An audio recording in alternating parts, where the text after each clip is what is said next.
région du Sahel bénéficie de 2 programmes qui ciblent principalement les jeunes et les femmes. Ces programmes visent à faciliter leur insertion socio-économique et à renforcer leur résilience face à l'insécurité alimentaire. Leur coût est estimé à 22 milliards de francs CFA et ils seront mis en œuvre dans 22 communes du Sahel.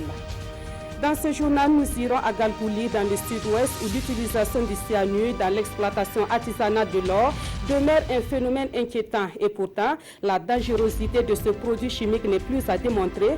L'Institut international d'ingénierie de l'eau et de l'environnement, qui a mené une étude sur la question sur la sonnette d'alarme sur l'utilisation du cyanure dans les sites d'or.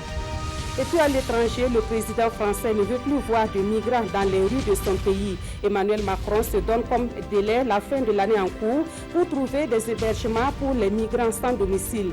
Il annonce également une accélération du traitement des demandes d'asile en France. Mesdames, Messieurs, bonsoir. Merci de nous suivre. Tout d'abord, cette question, quelle réforme pour une administration publique efficace et efficiente? C'est autour de cette interrogation que les administrateurs civils se concertent depuis ce matin à Ouagadougou. Il s'agit du tout premier symposium d'État dont l'objectif est de proposer des réformes afin que l'administration publique s'adapte aux mutations sociales. Salifou Belem et Olopoda. Pour la qualité du service public au Burkina Faso, les administrateurs civils prônent la voie des réformes pour soigner une administration malade. Il s'agit pour ces acteurs de premier plan de la rendre moderne, efficace, gage d'un développement socio-économique durable. Il y a des efforts qui ont été faits, mais comme nous le disions, il y a encore des efforts à faire pour pouvoir faire en sorte que la productivité de l'administration puisse répondre aux aspirations des populations. Voilà pourquoi nous avons pensé qu'il y a des sillons que l'on peut davantage tracer en termes de réformes pour permettre à l'administration d'être davantage efficace, mais surtout efficiente. La modernité, l'équité, la transparence et la bonne gouvernance sont des valeurs chères à l'exécutif actuel. Et pour inverser la tendance, le rapport administrateur-administré doit prendre une nouvelle dynamique. Et ce premier symposium d'État se fixe pour objectif de proposer des pistes de solutions afin que l'administré commande l'action de l'administrateur dans un monde en perpétuelle mutation. Aller de l'avant pour que nos usagers soient des clients et les clients est roi. Le service public, c'est l'État et l'État a besoin de se réformer pour s'adapter constamment aux mutations de notre monde, à l'économie de plus en plus connectée, à la société de l'information et aux nombreuses exigences et attentes. L'ambition est de rétablir la confiance entre le peuple avec ses institutions et d'assurer la permanence et la continuité de l'État, ce qui impose à l'État une adaptation aux exigences des usagers des services publics.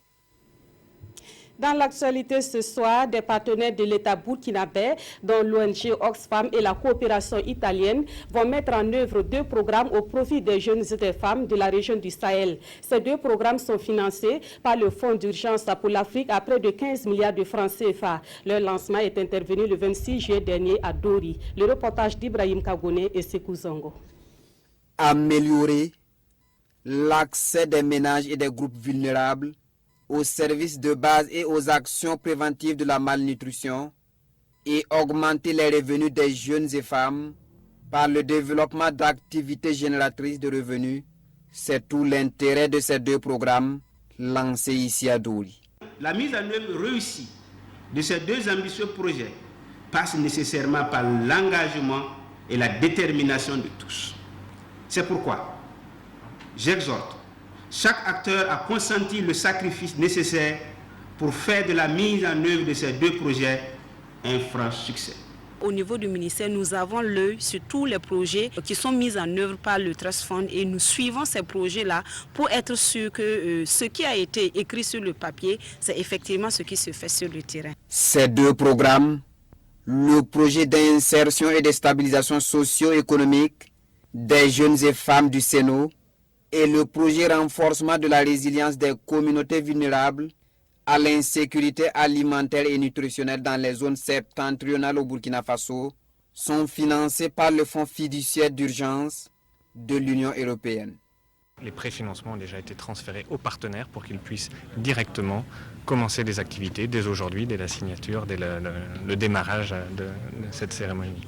À terme, ces deux programmes toucheront directement 91 000 personnes et auront un impact positif sur toute la population de la région du Sahel. L'enveloppe financière pour la mise en œuvre de ces projets est d'environ 15 milliards de francs CFA. On reste à Dori pour dire que dans tout au plus 5 mois, cette ville aura son lycée. L'infrastructure, qui va coûter environ 127 millions de francs CFA, est entièrement financée par le gouvernement burkinabé. Les travaux de construction du lycée de Dori ont été lancés le lundi dernier. Ibrahim Kagone et Bernard Diasso. Cet acte est plein de sens pour la commune de Dori. Il marque le démarrage de la construction d'un lycée afin de contribuer à l'amélioration de l'offre éducative dans cette ville. D'un coût d'environ 127 millions, cette infrastructure est financée entièrement par le gouvernement burkinabé que je remercie. Elle est composée de salles de classe, de bureaux, de magasins et de logements pour le proviseur. Le conseil municipal de la commune de Dori a, au cours de la cérémonie, présenté ses projets en matière d'éducation. Certains ont atteint des taux d'exécution de l'ordre de 85%. La construction de 4 salles de classe au poste primaire à Dori, la construction d'une école primaire à Boundougel, la construction d'une école primaire de 3 classes plus magasins et bureaux à Tigou, la construction d'une école primaire à Bili, la construction d'un centre préscolaire à Dori, la construction de 2 salles de classe et d'un bureau au lycée municipal de Dori. Pour ce qui est de la construction du lycée de Dori, l'entreprise rassure. Les travaux seront réalisés sur une superficie d'environ 2,5 hectares. Dès demain seulement, les réalisations seront commencées. La fin des travaux est prévue pour 5 mois sur les contrats, mais on a prévu de terminer ça si tout va bien dans 3 mois. Oui, il y a un travail de qualité. La réalisation de ces infrastructures scolaires viendra accroître le taux d'accès à l'éducation dans la commune de Dori. C'est pourquoi le conseil municipal s'est engagé dans une campagne de sensibilisation pour la scolarisation de tous les enfants dans cette commune. Autre point de l'actualité, on s'intéresse au domaine de l'eau et de l'assainissement. En la matière, le Fonds national de la recherche et de l'innovation pour le développement et l'ONG WaterAid viennent de nouer un partenariat dont le but est d'approfondir les recherches en matière d'eau et d'assainissement. L'ambition est de faciliter aussi l'accès à l'eau potable par tous les Burkinabés. Yacouba Gamene et Zalista Sanfou. Une signature, de chaleureuses poignées de main. Et ils sont unis à jamais, disent-ils. Par cet acte, le Fonds RID, le Fonds national de la recherche et de l'innovation pour le développement et WaterAid, s'engage à collaborer dans le domaine de la recherche en matière d'eau et d'assainissement. L'objectif de ce partenariat est d'accentuer les recherches et de relever les défis liés à l'accès à l'eau au Burkina Faso. C'est un peu de donner un peu de ressources à un secteur d'activité qui est l'eau, l'hygiène et l'assainissement, qui est un peu la spécialité de cet opérateur, pour que les acteurs du système de recherche et d'innovation puissent prendre à bras le corps les préoccupations du secteur et trouver des solutions. Spécialisée dans le domaine de l'accès universel à l'eau potable, l'ONG WaterAid entend à travers cette action apporter un plus dans la recherche en matière d'eau et d'assainissement. Il faut promouvoir la recherche, il faut faire la recherche.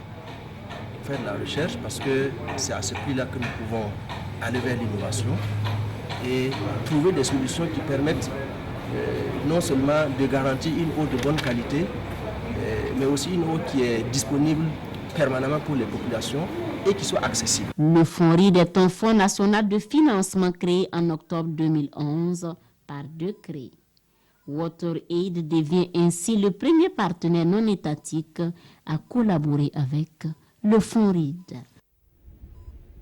Et l'accès universel à l'eau potable a fait l'objet d'une conférence-débat tenue hier à Ouagadougou. Au menu des échanges, l'utilisation rationnelle de l'eau potable au plan national et international. La conférence a été initiée par le cadre permanent de concertation sur la recherche dans le domaine de l'eau et de l'assainissement. Nongwa Kouda et Nyarkiteda. L'eau potable, c'est la vie, dit-on. Et pourtant, elle représente à peine 3% de la quantité disponible sur la planète. Comment alors assurer une gestion durable de cette denrée rare? La question fait l'objet de cette conférence débat. L'initiative est du cadre permanent de concertation sur la recherche dans le domaine de l'eau et de l'assainissement. Alors, l'un des objectifs, disons, de cette conférence, c'est de permettre de mettre les chercheurs, les praticiens, les développeurs ensemble pour débattre de sujets importants. Et qu'au finish, on puisse voir les défis qu'il y a à résoudre. Ici, on a dit à identifier les différents défis. On associe les chercheurs, les développeurs pour qu'ils puissent travailler ensemble pour trouver des solutions. Au cours de cette conférence débat, des conférenciers vont aborder différents thèmes relatifs à des études réalisées sur les ressources en eau. Selon le chercheur François Ouedraogo, l'un des conférenciers du jour, une gire planétaire serait la solution à l'utilisation des ressources en eau. Que ce soit dans le domaine de l'eau ou dans tous les autres domaines, les gens ont procédé par des comportements sectoriels. Chaque secteur ignore l'autre. La gire veut que tous les secteurs se connaissent, qu'aucun secteur n'ignore aucun autre. Il faut les agriculteurs, les éleveurs, les industriels, les miniers, etc., etc. C'est tout ce monde-là qui doit participer à la mise en œuvre de la gire parce que l'eau est transversale à toutes ces activités. Selon les spécialistes, la demande en eau annuelle sur notre planète s'élève à 60 milliards de mètres cubes et environ 1 million d'enfants meurent chaque jour dans le monde à cause du problème d'accès à l'eau potable. Et à côté de l'accès à l'eau potable, l'assainissement demeure un défi à relever au Burkina Faso, notamment en milieu rural. Le sujet est au centre d'un séminaire organisé hier et aujourd'hui dans la capitale burkinabé. Il a été question de capitaliser les expériences sur les bonnes pratiques dans le domaine de l'assainissement au Burkina Faso. Le reportage de Yacouba Gamene et Yolande Lompo. Selon l'enquête nationale réalisée en 2010 par l'INSD, le taux d'accès en matière d'assainissement en milieu rural était de 0,8%. Depuis lors, ce taux a nettement évolué. Cependant, force est de constater qu'en matière d'infrastructures disponibles et de changement de comportement, la situation reste préoccupante. Nous sommes encore très loin des cibles visées. Aujourd'hui, on n'a que 13% des populations burkinabés en milieu rural qui ont accès à des latrines améliorées. Plus de 80% font leurs besoins dans la nature. Par rapport à cette situation, il apparaît nécessaire de voir comment on peut avoir des solutions qui permettent d'accélérer le rythme afin que d'ici 2030, on puisse être au rendez-vous des ODD.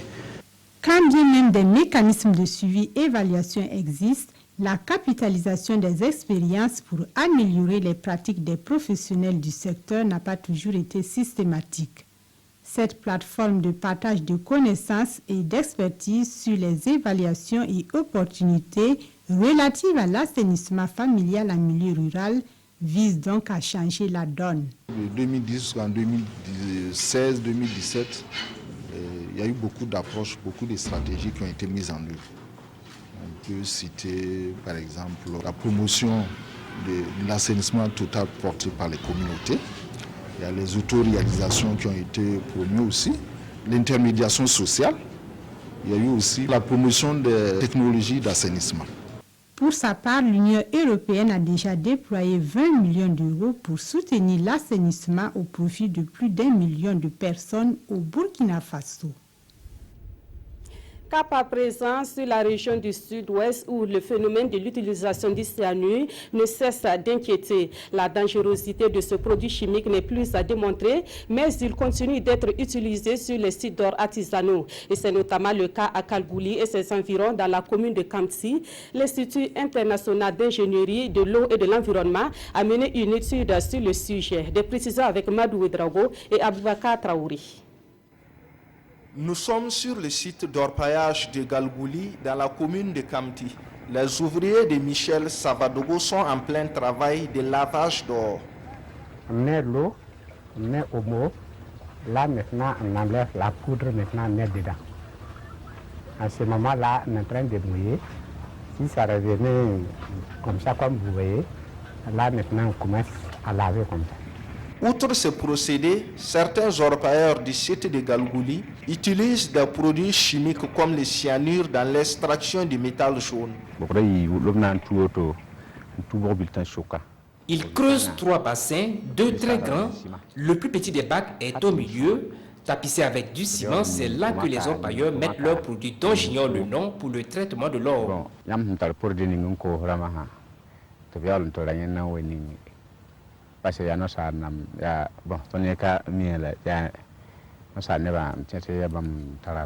Selon une étude de l'Institut international d'ingénierie de l'eau et de l'environnement DGE, restitué le 21 juin dernier, ce processus chimique a causé des impacts environnementaux très négatifs. L'étude a montré une pollution avérée, aussi bien des eaux de surface que souterraines, et même le sol. Donc, le bassin concerné vaut quelque chose de près de 6 km de rayon. Donc, pour dire que non seulement en dehors de cette pollution, les sols sont rendus inappropriés pour l'agriculture présentement. Donc, ce qui signifie que, en tout cas, c'est un problème sérieux qui se pose dans la commune. Une situation très inquiétante qui requiert une action conjointe de l'ensemble des acteurs pour sauver Galgouli et environnants. Nous avons souhaité pourquoi l'État ne prenait pas des mesures aussi fortes pour interdire donc la commercialisation même de ce produit. S'il y a une catégorie d'orpailleurs qui utilisent, bon, c'est ça qui envoie qu'il y a la fraude et les petits orpailleurs donc traditionnels là profitent pour pouvoir l'utiliser. Nous allons prendre des mesures pour ne pas aggraver la situation, l'extension donc de cette pollution avec les conseils des services techniques. C'est de faire en sorte, comme on l'a dit, qu'ils ne quittent pas le bassin qui a concerné l'étude pour le moment, afin qu'on puisse prendre des dispositions. Je crois qu'on peut aussi traiter les eaux, mais je ne sais pas ce que ça coûte. Sinon, on peut les traiter à partir de l'hypochlorite de sodium. Au regard de la toxicité des produits chimiques utilisés dans l'exploitation de l'or, l'exécutif municipal de Kamti exige des orpailleurs un arrêt immédiat de leur utilisation sur tous les sites d'orpaillage de son ressort territorial. Et la lutte contre ce genre de phénomène nécessite également des ressources humaines compétentes. Et l'État burkinabé peut désormais compter sur la 57e promotion des agents des eaux et forêts en fin de formation. Ils sont plus de 500 à avoir reçu leurs épaulettes ce 28 juillet à Nassau, à quelques encablures de Bobo Dioulasso. La cérémonie de sortie de promotion a connu la participation du président de l'Assemblée nationale et bien d'autres personnalités. On voit cela avec Mané Kayen et Ali Traouri. Après 2 ans pour certains et 3 ans pour d'autres, les voilà à la fin de leur formation.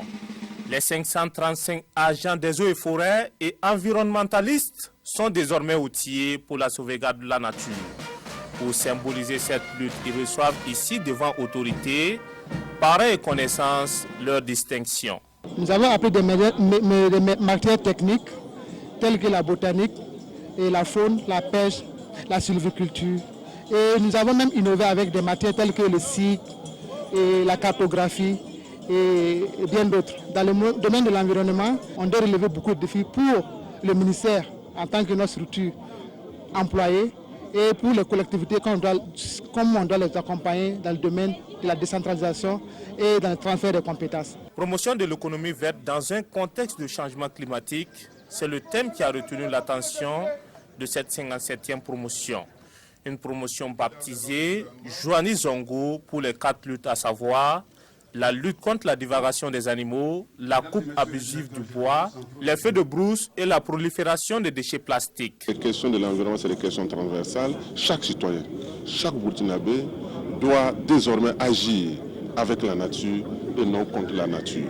En cela, cet apport pour nous, en s'engageant bien sûr à revenir sur les fondamentaux, à savoir la lutte contre la coupe abusive du bois, les feux de boue, la divagation des animaux et également contre le péril plastique pour nous, c'est un engagement fort. Parce que c'est des valeurs qu'on avait dans le temps qu'aujourd'hui qu'on est en train de perdre. La remise des présents aux élèves méritants et aux participants et la parade militaire sont les autres temps forts de cette cérémonie. Une cérémonie à laquelle un hommage est rendu à Joanny Zongo, un élève décédé lors de la formation.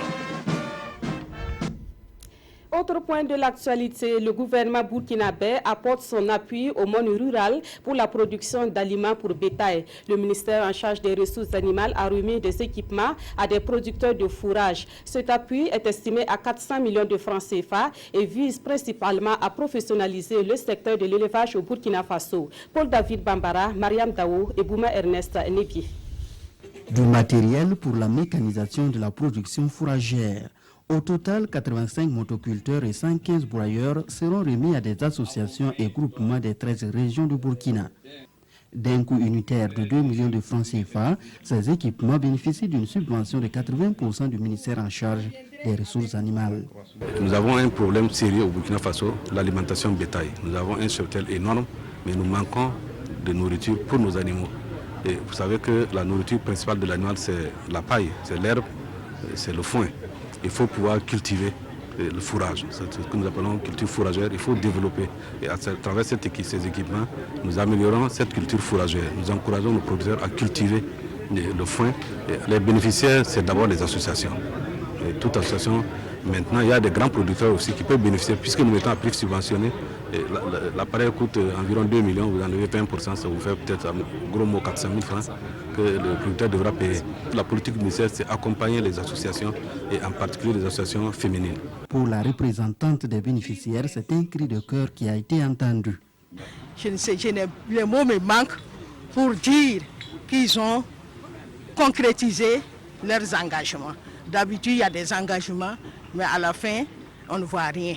Mais comme c'est un début, j'espère que le ministre de l'Agriculture va emboîter le même pas pour qu'on puisse avoir nos tracteurs, 13 tracteurs par an pour les femmes des 13 régions. Et le ministre des Ressources animales d'exhorter ses bénéficiaires à une utilisation optimale de ces équipements pour assurer la sécurité alimentaire du cheptel et augmenter sa productivité. Et les acteurs du monde rural ont pu admirer du matériel agricole exposé ce 28 juillet à Ouagadougou. L'exposition a été organisée par l'entreprise Watco qui dit vouloir booster l'agriculture mécanisée au Burkina Faso. L'initiative est saluée par le gouvernement qui compte nouer un partenariat avec l'entreprise Watco afin que beaucoup de producteurs puissent disposer de ce matériel agricole. Urbe Benito Somé, Bouma Ernest Nebi. Du matériel agricole pour aider le gouvernement burkinabé à promouvoir l'agriculture mécanisée au Burkina. L'idée est de Akolia Patel, le directeur général de Watco Burkina. Des tracteurs, des moissonneuses et des charrues qu'il expose ici au public. We know that agricultural possibilities in Burkina Faso. Nous avons vu l'opportunité de nous installer sur Burkina Faso, accompagner le gouvernement dans sa politique de mécanisation de l'agriculture. Aujourd'hui, pour maximiser la production, il faut forcément la mécaniser. Et aujourd'hui, l'agriculture occupe 80% de la population de Burkina Faso. Une initiative qui tombe à pic selon le ministre de l'Administration territoriale et de la décentralisation qui a présidé la cérémonie d'exposition. Il pense à un partenariat entre Watco et l'État burkinabé pour permettre à bon nombre de producteurs de bénéficier de ce matériel agricole. C'est déjà quelque chose de très important. Et au nom du gouvernement burkinabé, au nom du président du Faso et du Premier ministre, donc nous le félicitons pour cette belle initiative. Nous l'encourageons pour qu'il puisse continuer pour le bonheur des producteurs burkinabés. Il y a également la possibilité qu'il y ait un partenariat public-privé donc avec ces genres d'initiatives-là pour mettre à la disposition des producteurs des instruments de cette importance-là. Même appréciation pour le Larli Naba, président de l'association Belouette, qui entend lier également un partenariat gagnant-gagnant avec Watco. Nous pouvons réfléchir à une organisation typique qui permette aux paysans de travailler avec des outils de Watco et puis rembourser progressivement dans le temps. Et tout cela se négocie. Les prix des tracteurs vont de 8 millions à 14 millions de francs CFA. L'entreprise dit disposer également de plusieurs services après-vente.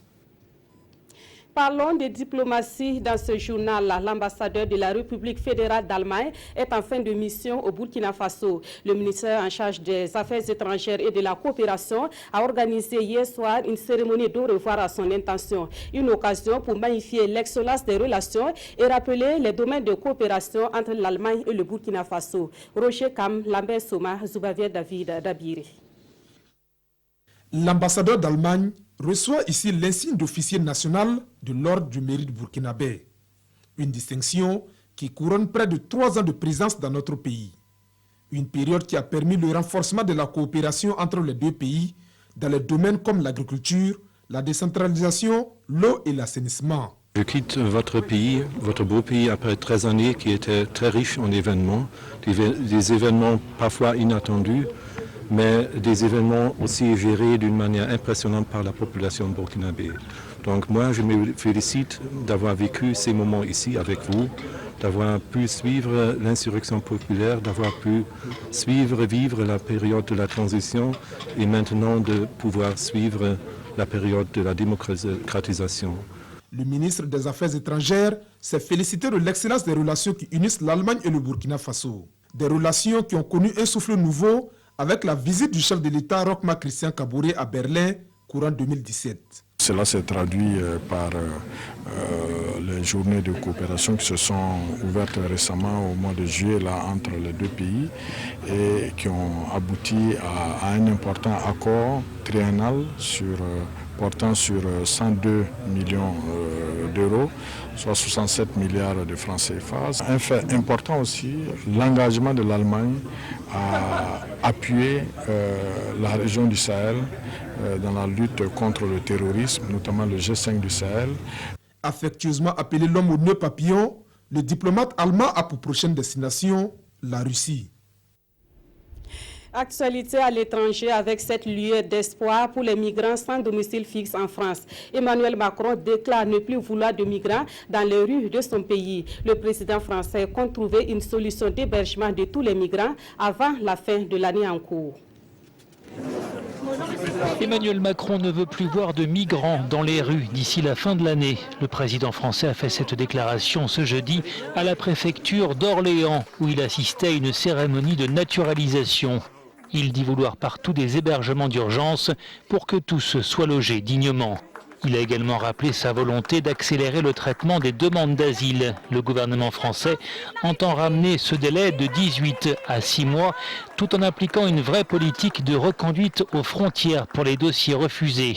Emmanuel Macron veut faire la distinction entre les réfugiés de guerre et les migrants économiques. Par ailleurs, le président français a annoncé sa volonté de créer, avec ou sans l'Europe, des hotspots sur place en Libye pour les candidats à l'asile. L'idée étant d'effectuer un pré-traitement des dossiers de migrants pour éviter que ceux-ci ne prennent la mer. Des centaines de milliers de migrants économiques et réfugiés se trouvent actuellement en Libye dans l'espoir de pouvoir rejoindre l'Europe via la Méditerranée. Nombre d'entre eux sont détenus dans des centres dans des conditions épouvantables et dans un pays toujours en proie au chaos avec des zones de non-droit. Pour l'organisation Human Rights Watch, la création de hotspots en Libye pose énormément de questions en termes de sécurité. La France enverra fin août une mission de faisabilité.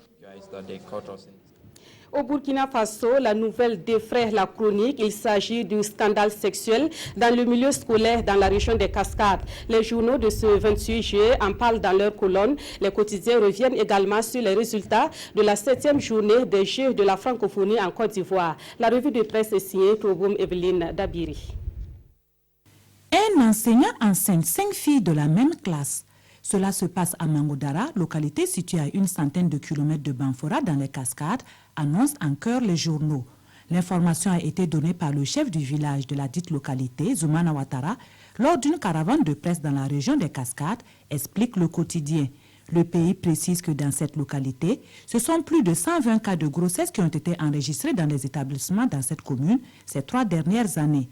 Mais comment un individu chargé d'inculquer le savoir à des enfants peut-il devenir en réalité le fossoyeur de leur avenir et peut-être de leur santé? C'est Chris Sidoya qui poursuit.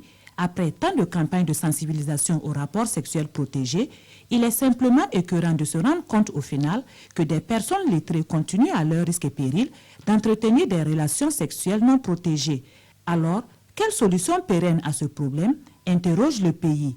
Réponse du chef de Mangodara dans le quotidien: châtier sur la place publique les filles qui se laissent enceinter de façon précoce pour que cela serve de leçon aux autres. Autre solution dans le pays: une réunion impliquant les autorités, les parents, les élèves et les enseignants se tiendra très prochainement afin de débattre de la question. Toujours en page nationale, les résultats de la 7e journée des Jeux de la francophonie.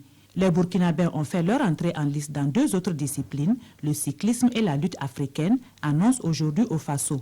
Résultat: chute, guidon cassé et 23e place en cyclisme et pas de place d'honneur non plus en lutte, informe l'observateur Palga. Une journée somme toute bredouille pour le Burkina, analyse aujourd'hui au Faso.